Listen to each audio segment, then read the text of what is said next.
Hello everybody, I'm Takeshy, and today I'm gonna react to RWBY Volume 2 Blood of Remnants videos, at least the 3 of them, which are Dust, Kingdoms, and Grim. These are most likely the lore of RWBY, and some of them are obviously well known for us from the first volume, but Rutherford said I should check them out, so I will. Let's start with Dust. In 3, 2, 1, now. Oh my god. This was loud. I will cut down the volume for that. For you, at least. RWBY Word of Remnant. Dust.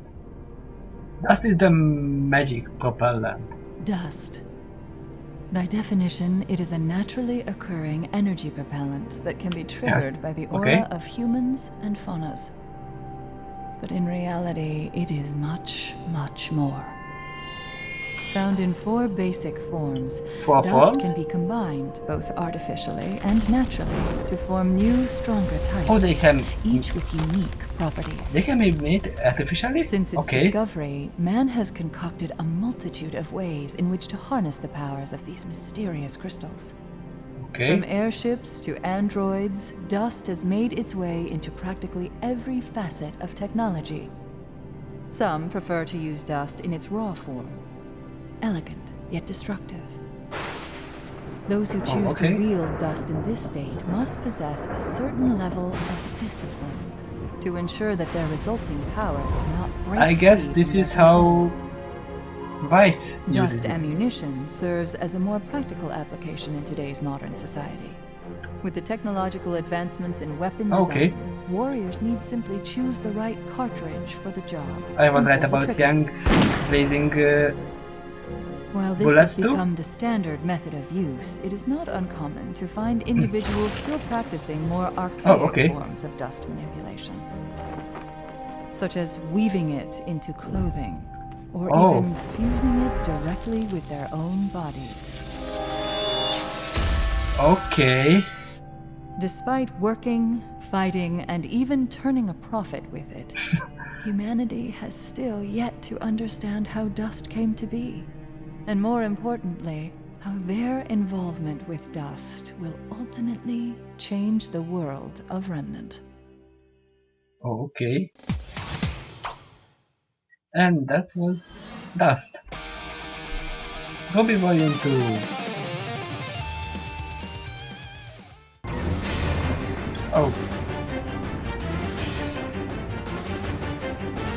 Okay, these are I'm cutting. I don't want to see that. It seems they are spoilers. But so yeah, dust is the energy propellant, and they can be used as crystals, as dust form, and bullets, and they can even weave them in clothes. Oh yes, there was a girl on the first episode, a woman on the ship, which is the queen, I think, and she has the pawns. She had flaming robes, I think, so she must have been weaved her clothes or herself with fire elemental, because they can weave them in their bodies. That's gonna be a main point, obviously. And I was right about Yang. She is using blazing powder, or blazing powder, gunpowder, and Yang is not Yang. Vice is using it in the most elegant form, just storing it in her spot, I think. And most likely she's using her rapier as a magic wand. But yeah, they are using dust instead of gunpowder, which is fine in this world because they can make bullets which don't harm a human, it seems, because when RWBY fought those guys, they had no problems standing back up later, but they were stunned. Obviously she used a weapon as how she wanted, but Yang is a different thing in the trailer. She used the bullets on them, and they didn't die, and this is the reason why.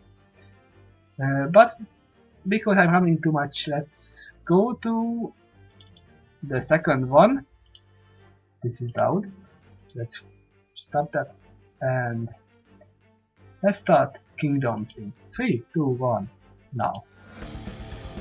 Yeah, this is loud.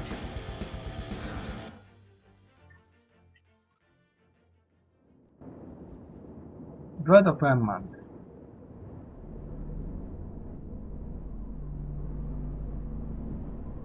The world of Remnant is a dangerous place, particularly for man. Yes, we know that. In the countless years that humanity has roamed the planet, civilizations have grown and fallen, but 4 have withstood the test of time: Atlas, Mistral, Vacuo, Veil. These 4 kingdoms, with the help of natural barriers and human tenacity, have proven that they have the will to survive. Each kingdom has a governing council to represent the people and their needs. Next comes the military. While most kingdoms only call on its citizens to serve when needed, others find it important to be prepared. There are still those who choose to venture outside the walls of the kingdoms. Roaming nomads and small villages are not uncommon, yet neither is their tendency to disappear overnight. Lastly, because of the kings. The Huntsman Academies. These institutions' sole purpose is to train the next generation of huntsmen. The next generation of defenders that will live and die to protect the lifestyle that they've become so accustomed to.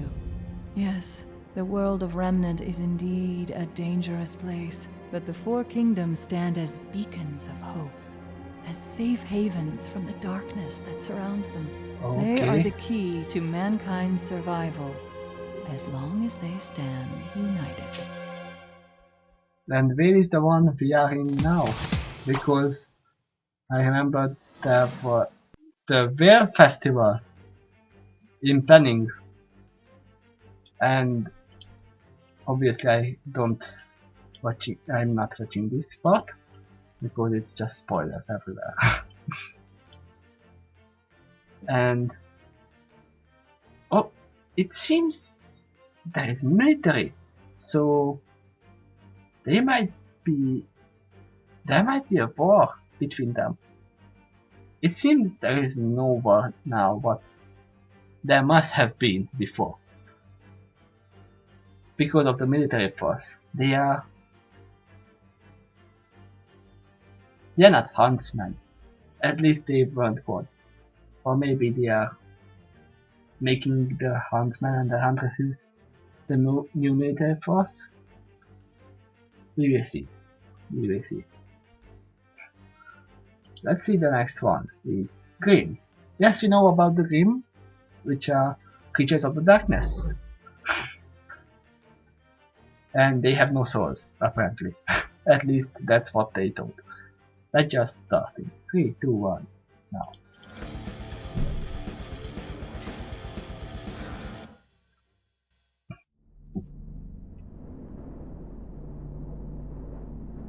What was a month? Wait. Oh, okay. It's a Grimm. Okay.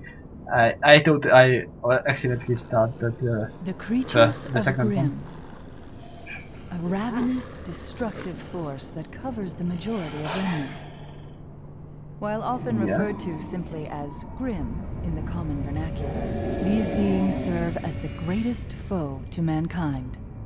For as long as humanity can recall walking the surface of Remnant, so do they remember this wicked force.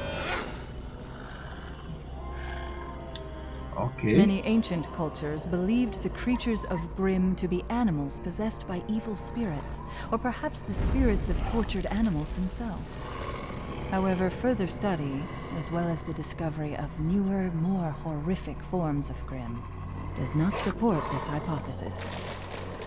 With new creatures discovered every day, scientists perpetually find themselves with more questions than answers. While very little is known of their origin, some key facts have been observed in the wild. First and foremost, the Grimm exclusively attack humans and their creations. Oh, okay. While occasional skirmishes between wildlife and Grimm have occurred, these instances appear to be based on territorial provocations rather than a need for sustenance. Oh, okay. In fact, the common belief is that the Grimm are not obligated to feed. They choose to. What is perhaps even more unsettling is the basis of their attraction. The creatures of Grimm are lured towards negative emotion. In the rare instances when villages are capable of defending against a wave of Grimm, their survival is not guaranteed, as widespread panic will only lead to more attacks. Little else is known about the creatures of Grimm. Keeping them in captivity has proven to be an understandably difficult task, as the creatures tend to either die or kill those who imprisoned them in the first place. To further complicate study, the corpse of a Grimm will only remain for a short period of time before completely evaporating. Those who hunt the beasts for sport find this particularly upsetting, but manage to get by with cheap taxidermic recreations and bombastic storytelling. Although the creatures of Grimm appear mindless, more delicate observation has proven contradictory. It has been noted that while younger Grimm tend to be more reckless, older Grimm, who have managed to survive their battles, have the tendency to learn from their experience and will exercise caution in the future. This perverse form of self-preservation allows the creatures to become more effective killers. And in the end, killing is all that matters. At least for them.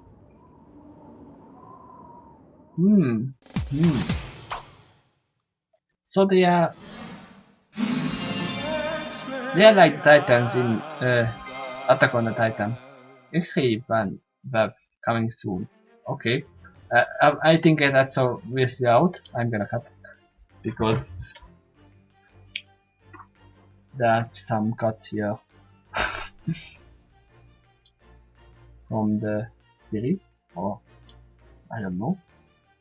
But so it seems the Grimm are like the Titans.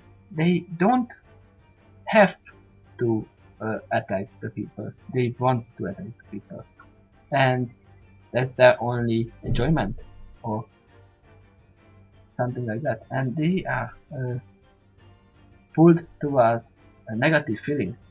So I think they are made out of the human emotions.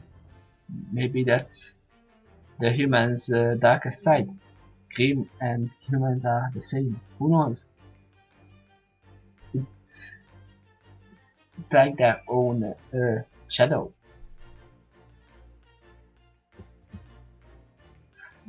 Okay. This is gonna be interesting. Maybe humans can turn into Grimm? And obviously they are learning. We saw that the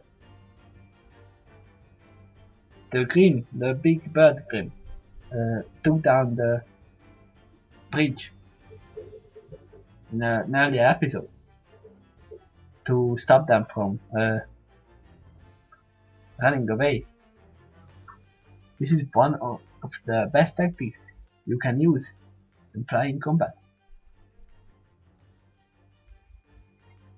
So that obviously was Elder Grimm.